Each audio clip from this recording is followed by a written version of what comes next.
the new year. Joining us now, Americans for Prosperity President Tim Phillips. Tim, your group is going to be out there promoting this plan. What exactly are you going to focus on to sort of get these low poll numbers higher? It's important to remember, I know you know this, that when the Reagan tax cuts passed in '81, they did not poll well, around 34%.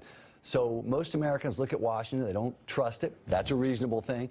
We want to show Americans exactly the benefit they're going to receive, whether it's lower rates on the individual side, a higher standard deduction, which is being doubled, or the job creation that's going to happen, we're confident, in the wage growth because of the corporate rate cuts. We're going to be doing town hall meetings, digital advertising, broader network as well, and cable. Now, of course, the whole time you're doing this, the mainstream media will say it doesn't work. They'll dump on it every single day. The Democrats will say, well, maybe it wasn't Armageddon, but you know, it's close to there. It's pushing us closer to the cusp. That's a difficult. Those messages, you know, going against each other. Could the icebreaker, though, be when people start to see this on their own, in their own personal realities, when they get that check in February and they keep more of what they worked hard for? The Rolling Stones were right on this one. Time is on our side with regard to this. Folks are going to see it in their paychecks. They're going to see it when they do their taxes for next year.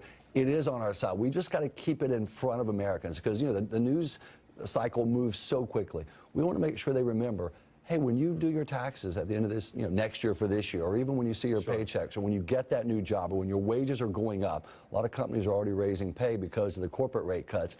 It's because of these tax cuts that the administration deserves credit for, and there's Republican Congress. I think I've seen half a dozen companies raise their minimum wage to $15, and it's great when it's done organically and not forced upon by the government, state or local. No question. Next one for you on health care. The president planning to sign an executive order aiming to make low-cost plans more accessible to consumers.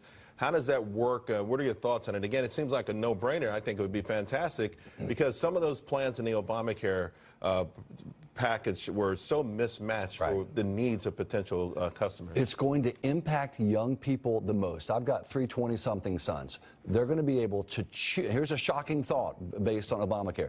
They're going to be able to choose what is best for them. For them, catastrophic care, Charles. You know that when these young folks can go out and get less expensive policies because they don't need all the pile-ons that Obamacare forced. And it should increase choices, or it will increase choices. But also, could it increase? So that's a key component, competition, because that's what drives everything. We're talking about Amazon. People are benefiting from Amazon. Everyone watching the show, one way or the other.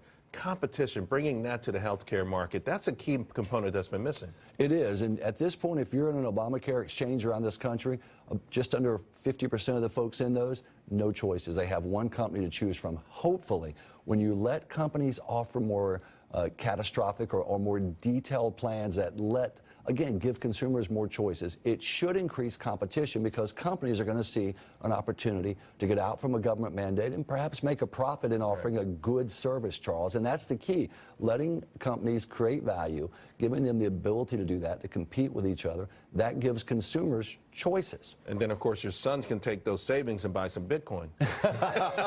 I'm not too sure about that. I like the last guy up. I think he may be right on that one.